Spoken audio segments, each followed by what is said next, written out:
ሰላም ጤና ይስጥልኝ ውድና የተከበራችሁ የቻናል ቤተሰቦች ሰላማችሁ ብዝት ይበልልኝ። እንዴት ናችሁ? ደህና ናችሁ ወይ? ከኔ ጋር እግዚአብሔር ይመስገን ሁሉ መልካም ነው። ለዚህ ቤት አዲስ ከሆናችሁ ቻናሉን ሰብስክራይብ አድርጉ። ነባሮቹ ደግሞ ቪዲዮ ላይክ ሼር አድርጉ። ሰብስክራይብ ለምታደርጉ ደግሞ እጅግ አድርጌ አመሰግናለሁ። እንግዲህ ዛሬ በብሩክና በሀይሚ ዙሪያ ድጋሚ ተከስቻለሁ ማለት ነው። ትላንትና ያ ሁላችንም ያየነው ነገር ነው። እውነት ለመናገር ትላንትና እየተለቀቀው ቪዲዮ በጣም የሚደብር የሆነ የማይሆን ቃላቶች የተወረወሩበት ማለትም የቤተሰብን ክብር የሚነካ ከነሱ ከሀይሚና ከብሩኬ አልፎ ቤተሰብ ጣልቃ ገብቶ የቤተሰብን ክብር የሚነካ ቃላቶች ነበረ ሲመላለሱ የነበሩት ሁለቱ ማለት ነውና እውነት ለመናገር በጣም ይደብራል። ማለትም ይሄ ነገር ቤተሰብ ጋር ባይደርስ ጥሩ ነበረ። ሁለቱም ቢጨርሱ ሀይሚና ብሩኬ ሁሌም እንደሚያደርጉት ማለት ሁሌም አንዳንዴ ይጋጫሉ። በተጋጩበት ታይም አንዳንዴ ጋሽዬን ያስገባሉ። አንዳንዴ ደግሞ በራሳቸው የሚፈቱት ነገሮች አሉና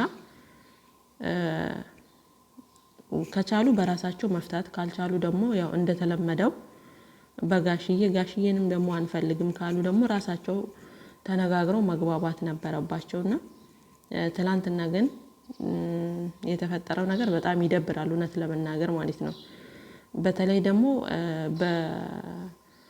ሁለት የሚዋደዱ ሰዎች ወይም ደግሞ በፍቅረኛሞችም ይሁን በባለትዳሮችም መሀል ይሁን የቤተሰብ ጣልቃ ገብነት በጣም ከባድ ነው።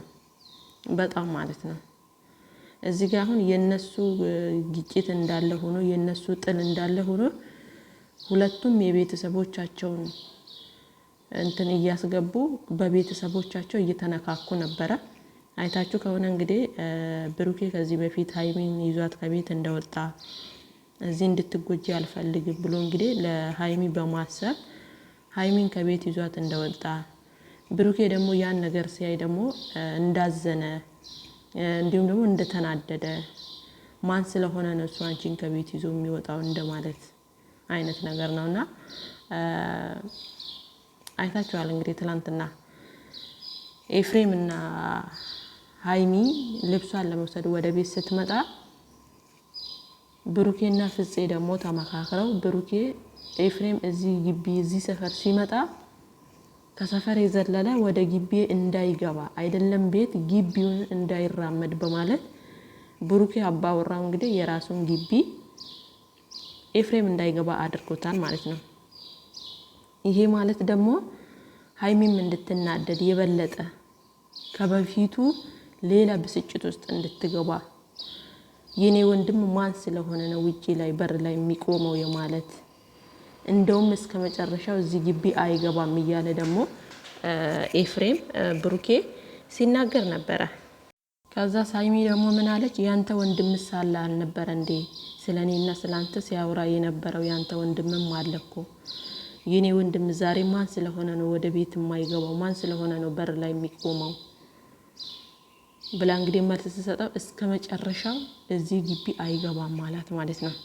አስቡት እንግዲህ ይሄ ቪዲዮ የሚቀመጥ ቪዲዮ ነው። ነገ ሀይሚና ብሩኬ ቢታረቁ እንኳን ኤፍሬም እና ብሩኬ ይሄ ቪዲዮ ማሰብ አቅትም እውነት ለመናገርና የሆነ ነገር በተፈጠረ ቁጥር የሆነ ትንሽ ግጭት በተከሰተ ቁጥር የቤተሰብን ጣልቃ ገብነት ባታስገቡ፣ ከቻላችሁ በራሳችሁ ብትፈቱት፣ ካልቻላችሁ ደግሞ እንደተለመደው ጋሽዬን ብቻ ብታመጡት። ይሄ ማለት ምንድነው? ብሩኬም ግትር ነው፣ ኤፍሬምም እንደዛው ነው። ሁለቱ ተመሳሳይ ስለተገናኙ ነው። ጋሽዬ ቢሆን አሁን ነገሮችን እንዴት ነው ነገሮችን በምሳሌ ነገሮችን በሆነ ቀለል ባለ መንገድ ብሩኬ እንኳን ጓ ብሎ ቢናገር ጋሽዬ እንደዚህ አይደለም ይሄ እኮ እንደዚህ ነው እያለ ሊያስተካክል ይችላል። ኤፍሬም ግን ያኛው ሲሉ አንተ ከማን ትበልጣለህ? አንተስ ብትሆን ማን ትበልጣለህ? የሆነ የማይሆን ቃላትን እየተቀያየሩ የማይሆን ድርጊት ውስጥ ገብተዋልና ቤተሰብን እስከ ማስገባት ድረስ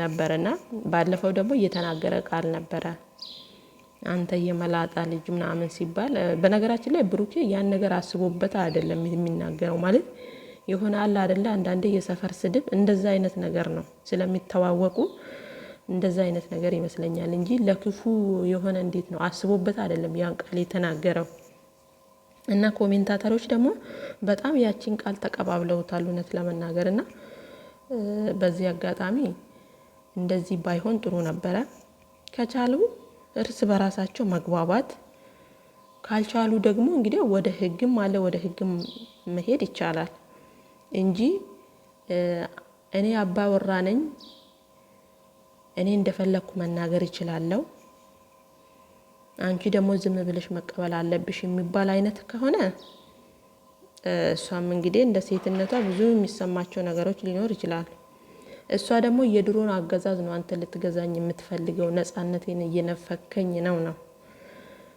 ሃይሚም ደግሞ ብሩኬ ሲናገር ነገሮችን እንትን ብላ ማሳለፍ አትፈልግም በቃ ሃይሚም ግትር ነች ብሩኬም ግትር ነው እሱ የሆነ ነገር ሲላት እሷ በጸጥታ ወይ የሆነ ማሳለፍ አትችልም ወይ ደግሞ ብቻዋን ሆና ያን ነገር ማለፍ አትችልም እንዴት ነው ምላስ ከምላስ ነው የሚያደርጉት ይቀባበሉታል ነገሮችን በቃ ግትር ፍጥጥ ብለው ማለት ነው ምናልባት አንድ ሰው ተናዶ የሆነ ነገር ሲናገር አንድ ሰው ደግሞ ዞር ማለት ቢለምድባቸው ህይወታቸው ትዳራቸው በዚህ ልክ ከነሱ አልፎ ቤተሰብ መሃላቸው ገብተው አስገብተው ቤተሰብ በሌለበት እነሱ በቤተሰብ መሃል ይጣላሉ በቤተሰብ ስም ማለት ነው እዛ ጋር አሁን ያለው ኤፍሬም ነው እንጂ ሌሎች የሉም የብሩኬ ወንድም የለም ያንተ ወንድም እንደዚህ ሲለኝ ነበር ያንተ ወንድም በኔ ቪዲዮ ሲሰራ ነበር እያለች ነበር ሃይሚ ማለት ነው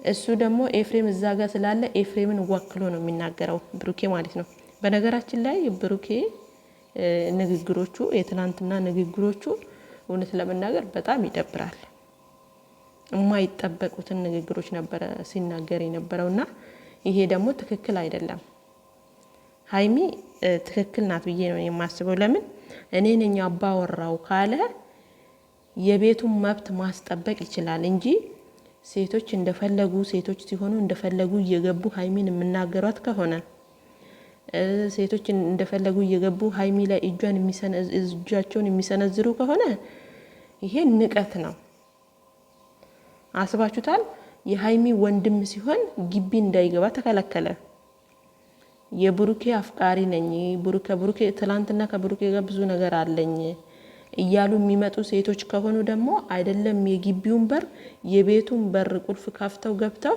እንደፈለጉ ይፈነጩበታል ስለዚህ በዚህ መሃል እቺ ልጅ ምን ይሰማታል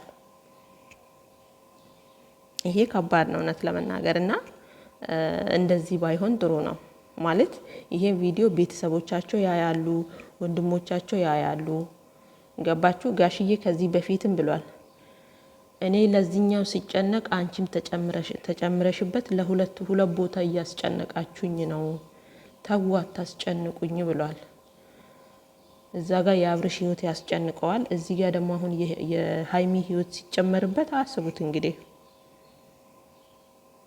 እና ብሩኬም በዚህ አጋጣሚ በዚህ በሁለት ነው በሶስት ቪዲዮ እውነት ለመናገር እኔ ጥፋት አይቼበታለሁ እንደማንኛውም ሰው ለምን ቤተሰብ መሰደብ የለበትም ምንም ቢፈጠር ምን ማለት ነው የቤተሰብ ስም መነሳት የለበትም መጨረስ ካለባቸው ራሳቸው መጨረስ አለባቸው ካልቻሉ ግን መተው አለባቸው የሆነ በሚችሉት መንገድ የራሳቸውን ህይወት መምራት ካልሆነ ደግሞ በሰላማዊ መንገድ የራሳቸውን ችግር እነሱ ሁለቱ መፍታት አለባቸው ሃይሚ አሁን ስትናገር አይታችሁ ከሆነ ቪዲዮ ላይ እኔም እልህኛ ነኝ በእልህ ያን ነገር አድርጌዋለሁ እንደዚህ ብዬዋለሁ ይቅርታ ይለኝ አይሁን የሚለው ነገር ሃይሚ ሁሌም ታነሳለች ስለዚህ እልህኛ መሆኗን ካወቀች ግትር መሆኗን ካወቀች ለምንድን ነው ትዕግስት የማይኖራት ገባችሁ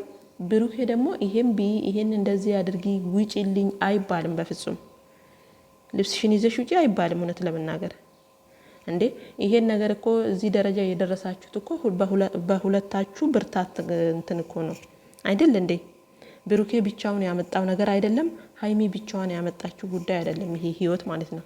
ሁለቱም ተስማምተው እዚህ ደረጃ የደረሱትን ዛሬ ላይ ደግሞ በተልካሻና በሶስተኛው ወገን ሰው ትዳራቸውን በዚህ ልክ መበጥበጥ የለባቸውም እውነት ለመናገር እና ትላንትና በተፈጠረው ነገር ላይ ብሩኬ ትክክል አልሰራም።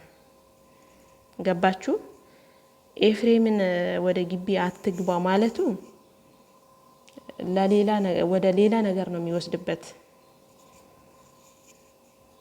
እና ብሩኬ ጥፋት አለበት ብዬ ነው የማስበው። ሀይሚም ደግሞ የሆነ እልህ ነገር የሚባል ነገር አለባት እና ያን ነገር እያወቀች ነው የምታደርገው። የሆነ ኖርማል ሆና የሆነ ብቻዋን ሆና ስታወራ እኔ እንደዚህ ነኝ እያለች ግልጽ ታደርጋለች። ስለዚህ ካወቀች ሁለተኛ እሱ ሲናገረኝ እኔ እንደዚህ መሆን አለብኝ ብላ እራሷ ሬዲ አድርጋ መቀመጥ እና የትላንትና ቪዲዮ እውነት ለመናገር በጣም የሚደብር ቪዲዮ ነው። ብሩኬም ትክክል አይደለም፣ ሀይሚም እንደዛው ማለት ነው።